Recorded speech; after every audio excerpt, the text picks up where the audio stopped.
Bismillahirrahmanirrahim.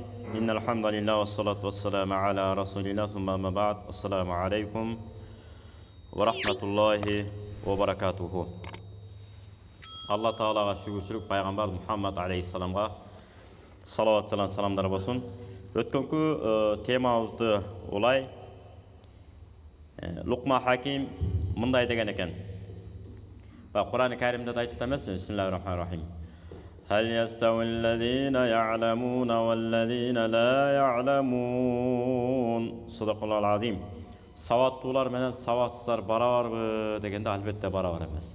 Саваттуулар дайыма сөздү баалаган, адамдын аракетине баа берген, кала берсе мына күндүн, айдын, жер ааламдын ичинде канчалаган махлукаттар бар, жаратылыштар.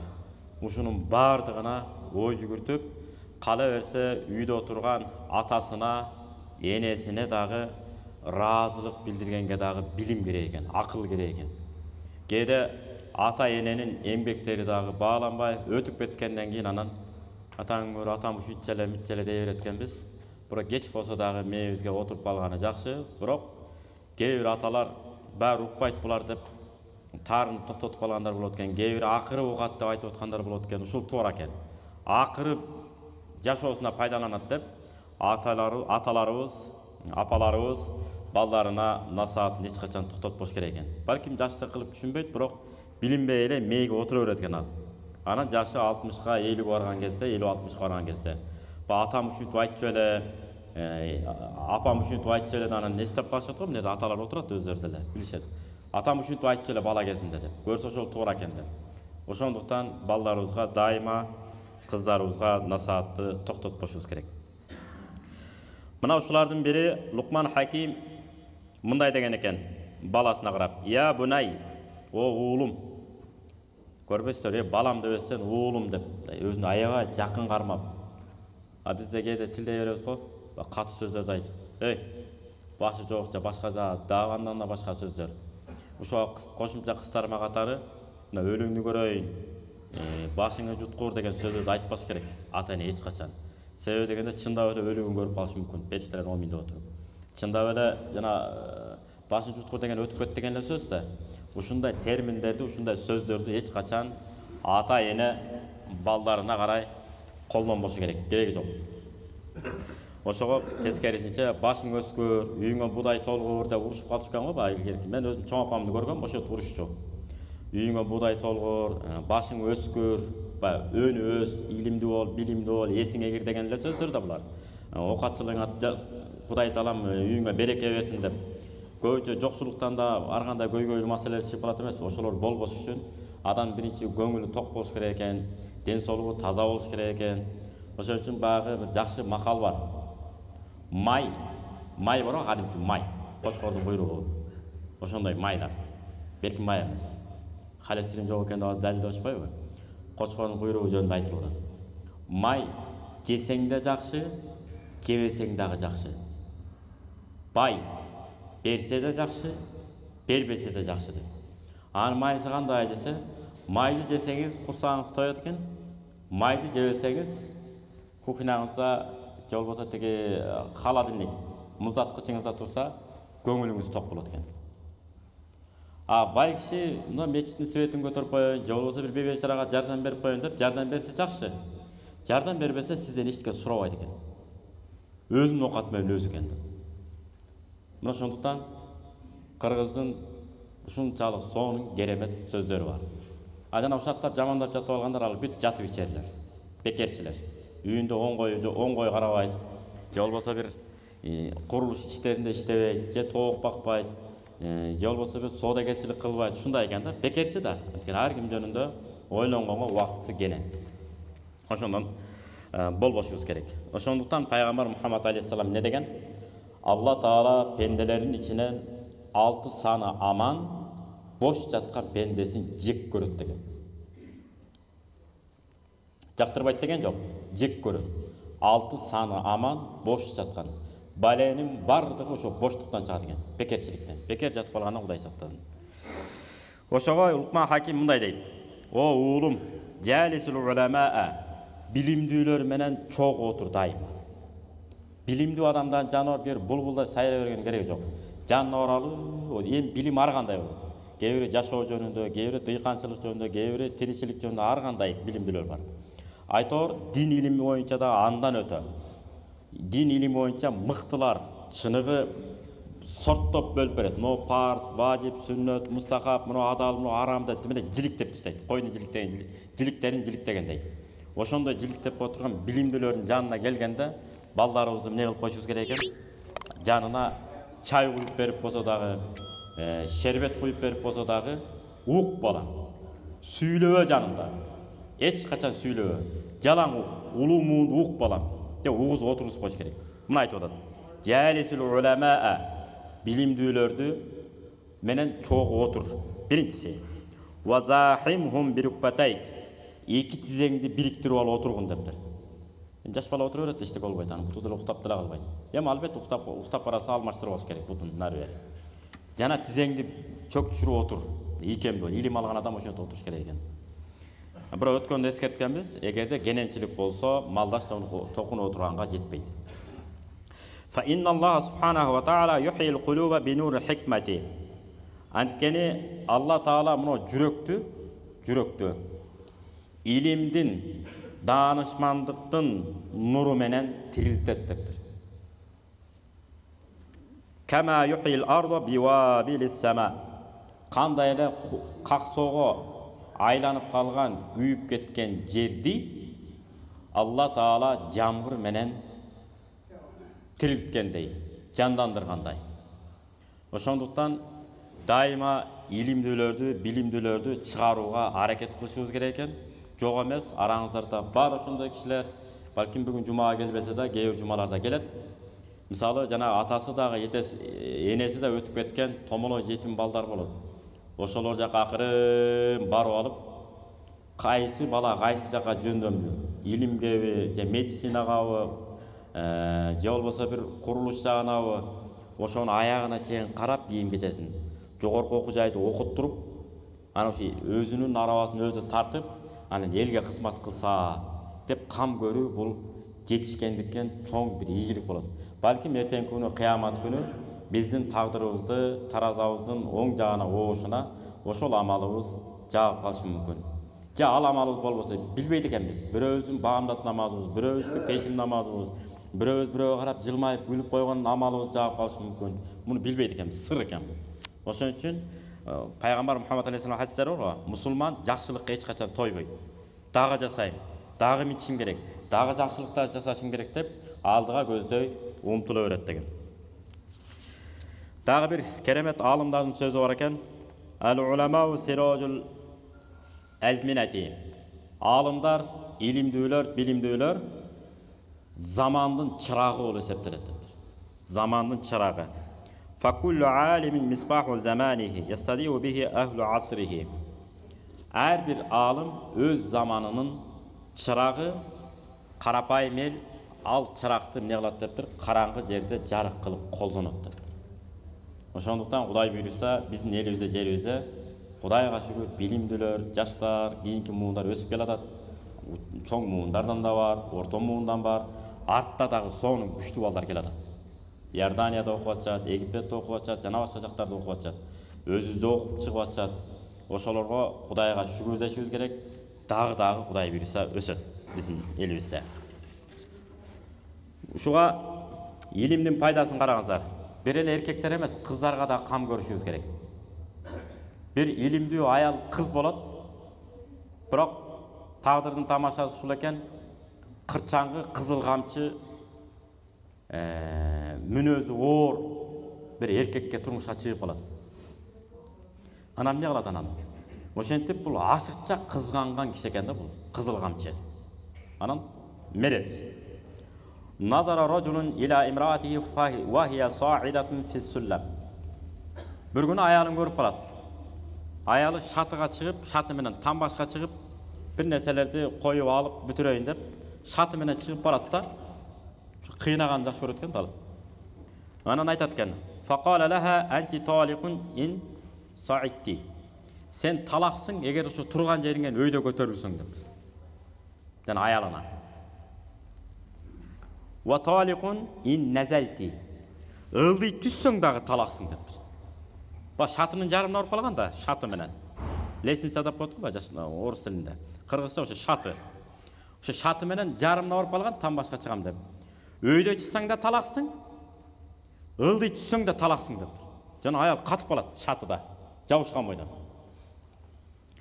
Алдага жетишпейт. Wa taliqun in waqafti. Токтоп туруп калсаң да талаксың деп коет. Үчөн тең айтып салды.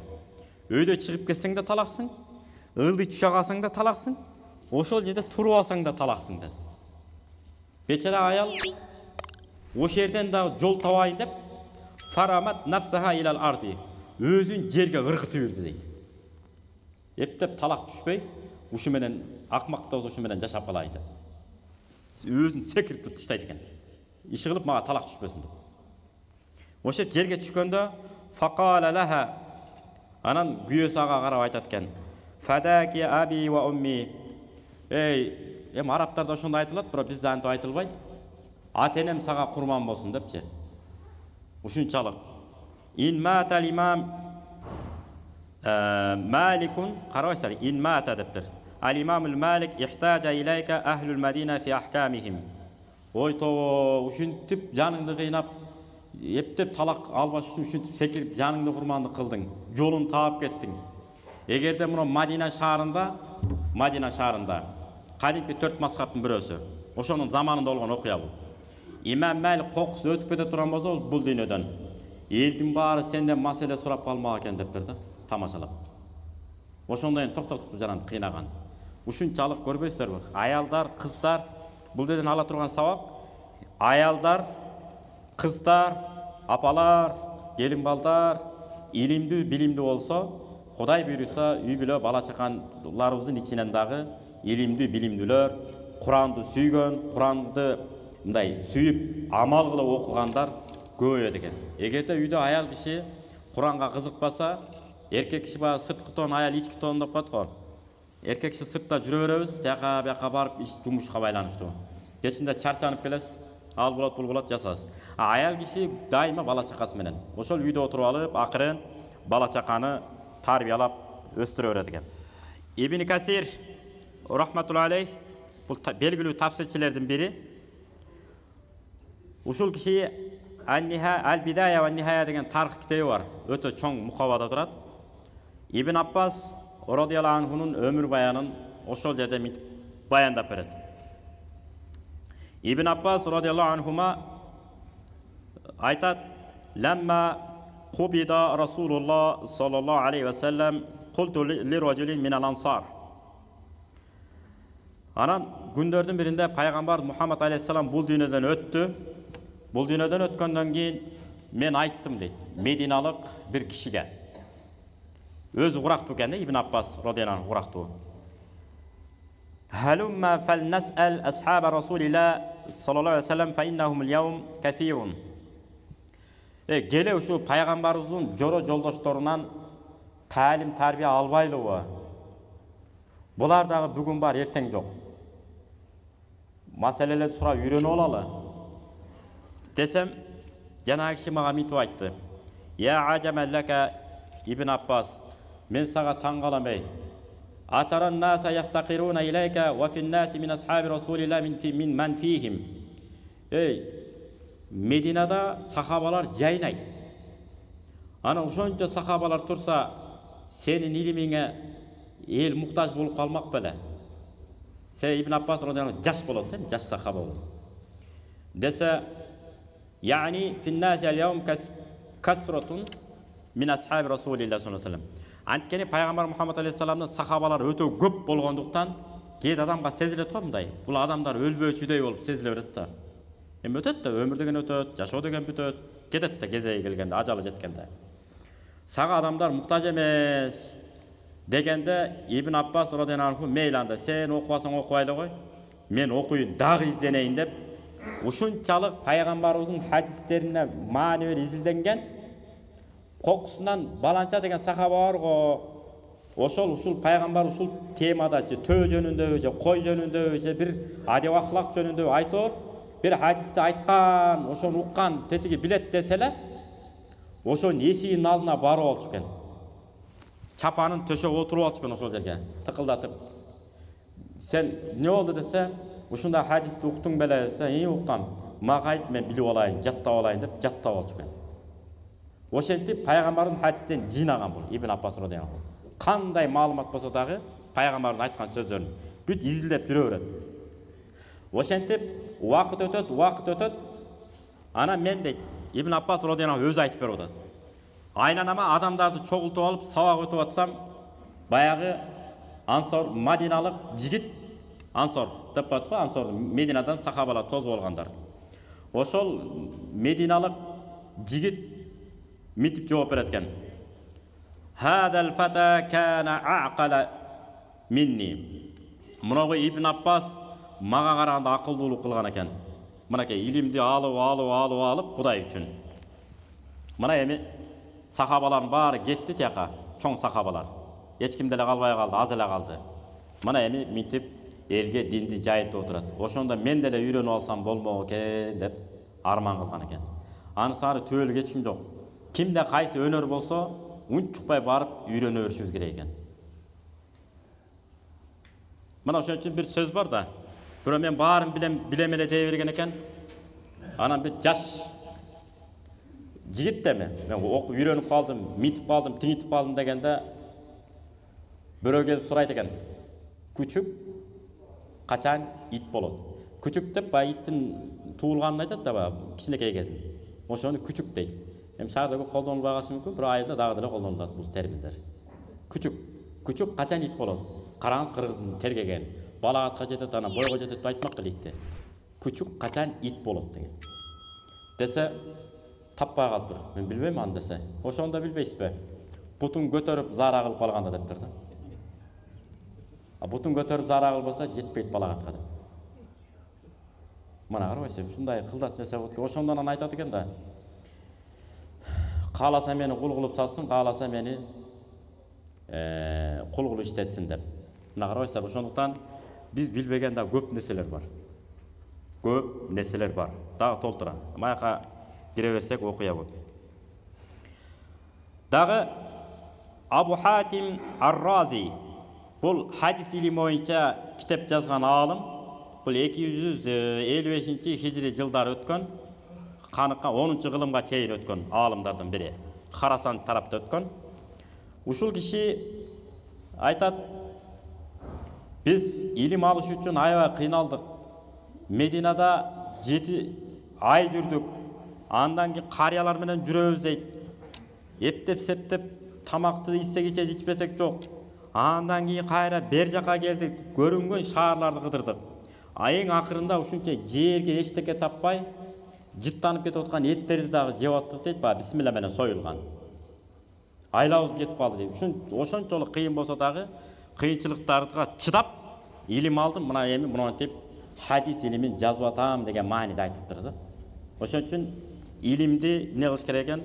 Алдынан сыз өтпөсө, курсак ачпаса болду. Адеп аклагы жогорку деңгээлде болгон устаттарды тандап балдарыбызды берели. Эгер балдарыбыз ошентип устаттын да адеп аклагына, жүрүм турумуна, сөз байлыктарына карап бербесеңиздер, устазын да мүнөзү өтөт балаңызга. Балтак шалтак болсо, ошо балаңызга да балтак шалтактык өтөт. Заңкайган, өзүн алып жүрүүсү, маданияты баары чектейип жакшы жүрсө, анан такыбалык. Такыбалыкка бекем болсо, ошонун такыбалыгы дагы бүт баары шакиртке, мындайча айтканда, сиздин балаңызга өтөт экен. Бала кабыл алат да, кандайсы ошондо кабыл ала берет экен. Баягы окуя барбы? Бул болгон окуя, мына Азияда болгон, Орто Азиянын ичинде болгон окуя. Баягы Кыргызбай бир аталарыбыздан бирөө бир өзбек молдокеге кетип атып, анан кийин баламды окутуп берип коюңуз. Мен кайра келатып, базарга кетип атам, кайра алып кетем. Кичине бирдеке үйрөтүп кой дейт экен да. Десе, макул эми дейт экен. Тез арада 3 күн ичинде молдо кыл дейт экен. 3 күн ичинде кантип молдо болот? Кичине мындай ак караны болот болбойту билсе болду да дептир. Макуланды деп алып калат экен дагы. Анан эмне болду сай, сиз айтканда молдо болду, эми алып кете бериңиз дейт экен. Батасын берет экен, баласын алып алат экен. Жолдо баратса күн чыгып келаткан экен да. күнчүгүш жакка карап зара кылайын десе, бейшеп кылайын десе, кыргызча бейшеп дейт. Ошо зара кылуу. Бейшеп кылайын десе, ата болбойт дейт экен. Анан күнбатыш жакка карап зара кылайын десе, ата болбойт, кыбыланы карап зара кылбайт. Кыргызстандын климаты ушундай да, күнбатыш жакка туура келет, каба. Анан кокуй деп туруп анан кайра бул жак өйдө карап зара кылайын десе, бир топ өткөндөн кийин эптеп жолун таап зара кылганда ай жакка туура келип калган экен да. Ай, ата аяка карап зара кылган болбойт дейт экен. Кокуй анан каяка зара? Бул жакка карап зара кылып, анан бул жакка карап зара кылган экен. Ой Кудайга шүгүр. Эгерде 4-чү күн дагы калтырганымда эч жакка карап зара кылдырбай коймок экенсиң деген экен. Көрбөйсүң, бул жерде маселе зара кылуу кылбоо деген маселе эмес. Балага устат эмнени айтып ошону илип атат, жаш кезде берген. Бала кезде. Ошон үчүн балдарыбыздын кичинекей кезинде мыкты бир устатты кармап алып, айлыгын төлөп болсо да барып 5-6 үй биле биригип, 5-6 үй биле биригип алып окутуп алсак бул жакшы экен да. Берде коем жакшы болуп атат. Кыздарыбызга Салиха деген эжекебиз 3-4 тилде эркин сүйлөгөн эжекебиз сабак берип атат. Ал эми балдарга Зикра деген карыкебиз сабак берип атат. Ошолордон Куран окутуп алалы. Эртеңки күнү картайган кезибизде бир гана Куранга берилген бала чакабыз бизге кулак салышы мүмкүн. Болбосо ага деле гарантия жок. Hazreti Umar ошон үчүн айтып атат. Бүт сахабаларга кайрылып, өзүнүн доорлош 5 мал намаз окуган кишилерине кайрылып айтып атат. Көп балалуу болгула, кайсынысы аркылуу рызкы таап жериңерди билбейсиңер деп. 5 мал намаз окуп ороза кармаса эле гарантия боло бербеш керек экен да. Бул бала мени карайт, Кудай билсе кызмат кылат деп. Ошон үчүн Hazreti Umar айтып атат. Көп балалуу болгула, кайсынысы аркылуу рызкы таап жериңерди билбейсиңер деп. Балким 3-чү балаңыз, балким 5-чи балаңыз, балким 8-чи балаңыз сизди карайт экен. Калганын баарын кыбыласы келечеги болуп калышы мүмкүн экен. Баягы хадисте келгендей. Пайгамбар хадисте айткан, кыямат күн жакындаганда менин үммөттөрүмдүн кыбыласы аялдар болуп калат. Бул деген сөз ошону карап сыйынып калат эмес, аялдардын ишараты менен маселе чечип калат деген сөз. Көзүн таппайсың, боло берет экен дейт. Митип койсо жок дейсиз. Болбойт. Эми шартты карап көрөйүнчү дейт экенсиз да. Сен аялыңыз митип койгон. Нормальный көрүнүш болуп калат бул. Бара-бара. Өз ата-энеңизге да нормальный кызмат кыла албай каласыз. Себеби тияктан кожойке эмне кылып койгон? Митип койгон. Нормально. Ошон үчүн Куранга берилген, бериле учурда аял бала чаканын сонун карайт, бериле учурда ата-энеге кызмат кылат, бериле учурда динге кызмат кылат. Бул Кудайдын берген экен. Дагы Мухаммад ибн Юсуф бул Имам Бухари рахматуллахи алейхтин замандашы болгон, шакирттеринен болгон. Ушу киши айтат, Имам Бухари менен мен чогуу жүрүп калдым. Ошо менен бир күнү үйүндө түнөп калдым. Анан ал Имам Бухари тынчсызданып эле улам туруп бир нерселерди барактарын карап эле кайталап кайра жатып алат эле дейт. Карап кайталап эле кайра жатып алат эле дейт. Мен эсептедим дейт анан. Fa ahsaytu alayhi annahu qama wa asraja, туруп алып чырагын күйгүзүп, анан сабак кайталаганын карап отурдум. 18 марра. 18 жолу туруп кайра уктаганын көрдүм дейт. Чырагын күйгүзүп, кагазын карап кайталап туруп, жаап чыракты өчүрүп кайра уктайт экен. Уктагандай болот экен. Анан кайра бир маалда туруп алып, кайра күйгүзүп, кайра карайт экен түнү менен. А биз күндүзү 18 жолу китебин карата албай атпайбызбы? Кыйкырышып атып, кырылышып атып, мектебин сабагын араң окутуп атабыз, туурабы? Имам Бухари көрбөйсүз, түнү менен ошончо кылган. Дагы бир окуя, Мухаммад ибн Аби Хатим деген алым өткөн, бул Имам Бухари рахматуллахи алейхтин шакирти болгон. Бул дагы ошол айтат, ана Варракул Бухари. Бул Имам Бухари рахматуллахи алейхтин китеп жазуучусу болгон. Имам Бухари айткан, бул эмне кылган? Жазган. Ошентип мен Имам Бухари менен чогуу болуп калдым бир сапарда дейт. Анан уктап, мына көзүм ачам го дейт. Имам Бухаринин уктап атканын эч көргөн жокмун дейт. Дайыма көзү ачык болот дейт, ойго. Жөн эле жатып, анан бирок көзү ачык болот. Анан карадым дейт, карасам 15 жолудан 20 жолуга чейин ойгонот эле дейт, күнүнө дейт. Туруп алып, күйгүзүп. Жана өзү илгери каттаха деп койчу экен, баягында от тамыза турган, от күйгүзө турган таштар болот го, баягы илгерки таштар, мындай чакмак. Чагып от күйгүзөт. Ошондой менен чагып отту күйгүзүп алып, анан кийин чырагын күйгүзүп алып, анан барактарын карап кайталап, анан кайра жатат, кийин өчүрүп, кайра уктайт эле дейт. Күнүнө дейт, түндө, күндүзгүсүн айтпай эле коңуз. Түнкүсүн 15 жолудан 20 жолуга чейин отуруп турат эле. Мана ошондуктан дейт Имам Бухари эмне кылган? hadislerdi en aldыңкы орынга чыгарыптыр. Ошого түндөрдү китеп окуу менен узатпаган окуучу бул илимпоз, өнөрпоз болуп чыга албайт экен. Ошон үчүн балдарыбызга китеп сүйдүрөлү, илим сүйдүрөлү. Ошо китеп сүйдүрүш үчүн, илим сүйдүрүш үчүн мейиз 100% иштеп аткандан кийин Кудайдын буйругу менен аты заман сонун. Устаздын айткан сабактарын запись кылып алып, тынбай түнкү саат 3-тө дагы 5-те да уксаңыз болот. Китепти ачып алып, Куран окуганды шыр үйрөнүп алып, китеп окуу менен көбүрөөк алектенсек, балдарыбыз бизге карап, балапан уядан эмне сону кылат дегендей, балдарыбыз дагы китеп сүйүп чоңоёт экен. Өзүбүз сотканы чукулай берсек, мына сыйпалама телефонду. Анан балдарыбыз дагы сыйпалама телефонду чукулайт экен да, анан балдарыбызды сыйпалап таппай калат экенбиз. Ба таппасаң сыйпалап кал дегендей. Таппай калабыз балдарыбызды. Ошон үчүн китеп көп карайлы. Муну сотканы туура эмес колдонсок өлдү. Бизди талкалайт ушул. Ушунун айынан өткөндө айттык го. $20,000, $10,000, $5,000 уткуруп атат айына, жылына кээ. Муну казино деген оюндар бар экен, ушун сотка менен кирет экен. Абайлаш керек балдарды. Ошон үчүн балдарыбызга колуңуздан келсе сунуш катары айтам. Жөнөкөй эле кнопочный телефон эле бериш керек мына мектеп окуучуларына. Кереги жок, муну абайлаңыздар. Колдон келсе, контролдо болсок, эртең күчүн айынан туура эмес жолго түшүп калышы мүмкүн балдарыбыз. Этияттайлы. Берсеңиз дагы көзөмөлү менен бериңиз. Вакыт соңуна келип жетип калды. Алла Таала амин. Жүзүбүздү жарык кылсын, илим сүйүп, илим окугандардан кылсын.